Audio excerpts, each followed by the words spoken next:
Throughout the years, one of the most intriguing debates regarding the MCU is which Avenger and which individual is objectively the most powerful. While this can apply to Earthbound and Spacebound individuals, as well as now multiversal heroes and villains, oftentimes one of the names to constantly appear next to the top of the list is Sokovian refugee turned Avenger and superhero Wanda Maximoff, the Scarlet Witch. After the events of WandaVision and Wanda's subsequent rebirth as the fabled Scarlet Witch, it was hinted that she had the potential to grow even more powerful than the Sorcerer Supreme, which we got to see in full display in Doctor Strange in the Multiverse of Madness. We watched her not only contend with Doctor Strange, but actively overpower and outmaneuver him routinely. And Strange is on the defense for the majority of his own film. It is widely believed that she is not just one of the most powerful Avengers to date, but one of the single greatest threats in the multiverse itself. Though which individual character ultimately takes the title of most powerful is still up for debate. Despite this, however, the stakes for the future of the MCU are continually growing and evolving, and we are being introduced to a new roster of both heroes and villains alike, who might challenge Wanda for this title. Most notably of these includes the tyrannical warlord known as Kang the Conqueror, alongside other entities such as Arishem the Judge and the roster of Dark Avengers that is currently being built. Kang serves as one of the most prominent antagonists who is set to make his debut in the coming years, and he seems to be one of the most imminent threats to the fabric of the very MCU. This has led many to wonder if Kang is more powerful than the Scarlet Witch, and if he is not, then how can the MCU hope to establish realistic, compelling story stakes with such a vast power disparity? Well, stick with us today, watchers of the Marvel Multiverse, and let's explore which of the two is more powerful, and why Kang the Conqueror seems to be such a formidable threat to the future of the multiverse, even able to challenge the might of Earth's most powerful defensive forces. Perhaps the most important distinction between the two characters is that Kang himself does not actually have any superpowers of his own. Instead, he has access to the fullest extent of technological gadgets and weapons that can be found not just in his own era, but anywhere on the timeline from throughout the entirety of the known multiverse. This is what makes Kang so deadly.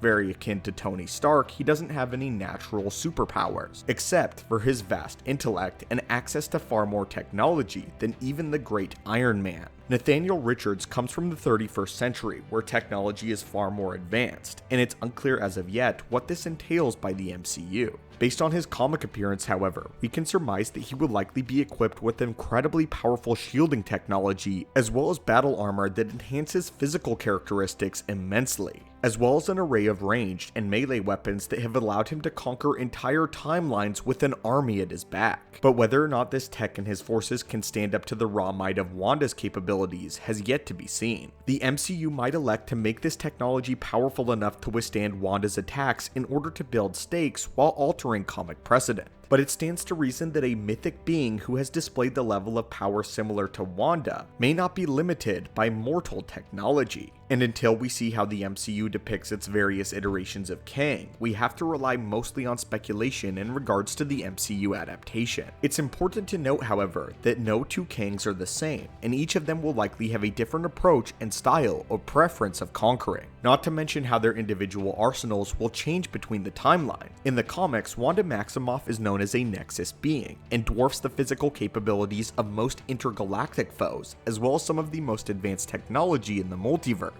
Given her performance against Thanos and his armada before even being fully awakened in the Scarlet Witch, it stands to reason that there may be very little that Kang can hope to do against her. But again, this is dependent on the MCU's take on each of the Kangs. That being said, however, it's important to remember that Kang's true threat does not lie in his physical power or even in his technological prowess or the resources of his armada. The true threat of Kang is far worse. Kang the Conqueror is a formidable fighter and feared tyrant because he quite literally cannot be killed. Although he is human, he has an endless array of multiversal variants who all share the same objectives and motivations, that being complete dominion over any timeline that he can venture into. If one Kang and one evasion is thwarted, it is only a matter of time before another Kang approaches the mainline MCU, and it's only a matter of time before even the Great Scarlet Witch is eventually overwhelmed in some way or another. It may not be the first Kang, not even the 1000th Kang, but the millionth Kang, and so on and so forth. Even if she is able to ward off every iteration of Kang throughout her lifetime only protects a set number of years on the sacred timeline, and she is only human after all. Wanda Maximoff is canonically around 30 years old, and the events of WandaVision seem to show that she is entering her prime of her life in terms of her physical power. She is, however, subject to the same aging patterns as many normal human beings despite her immense power levels. And if she is able to protect her home from the incursion of Kangs, all they have to do is simply jump forward a few short decades to a generation where Scarlet Witch is no longer able to protect the timeline. The roster of Avengers is always in flux, and in just the past 10 years, we have seen the rapid expansion and diversification of the MCU's cast of iconic characters, beginning all the way back with 2008's Iron Man. Before Iron Man's arrival on the scene, however, the only widely prominent Avengers were Captain Marvel, who was off-world for the duration of her life, and Captain America, who had been lost and presumed dead for decades. While some incredibly talented human characters like S.H.I.E.L.D. operatives Natasha Romanoff and Clint Barton were present, very few enhanced individuals had presented themselves ever since the Eternals went into hiding. It was indicated in the first Thor movie that he had spent very little time, if any, on Earth, and the Earth was largely without any superpowered defense force capabilities. The Kingdom of Wakanda had advanced technology to rely on, but they were still largely in isolation, and arguably, the most prominent superheroes of the era were the first generations of the Ant-Man and the Wasp. This goes to show the drastic power disparity between any given two eras of the MCU.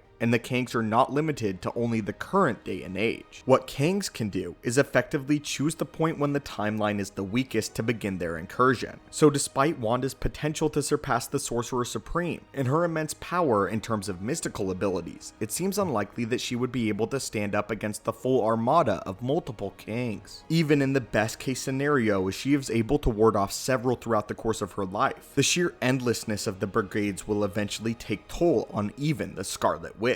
This is not to discount Wanda's tremendous power, however. It is merely meant to illustrate the grand scope of the conflict that lies ahead for the future of the Marvel Cinematic Multiverse, and the dire ramifications that may arise with an endless siege of Kangs year after year if a solution is not discovered at some point in the very near future. But anyway, watchers, what did you think of this assessment? Who do you think is more powerful overall? Of course, on a one-on-one basis, Scarlet Witch is vastly more powerful than any given Kang. However, again, with the sheer scope of Kangs throughout the multiverse and their experience, as well as even potentially waiting out Scarlet Witch, it's only a matter of time before one of them gets lucky. But anyway, my friends, how long do you think Scarlet Witch would be able to outlast a Kang? And how long before she ultimately becomes to multiple incursions? As always, my friends, thank you so much for watching the channel. Hit that subscribe button to assemble and join our team, and I will hopefully see you in the next video.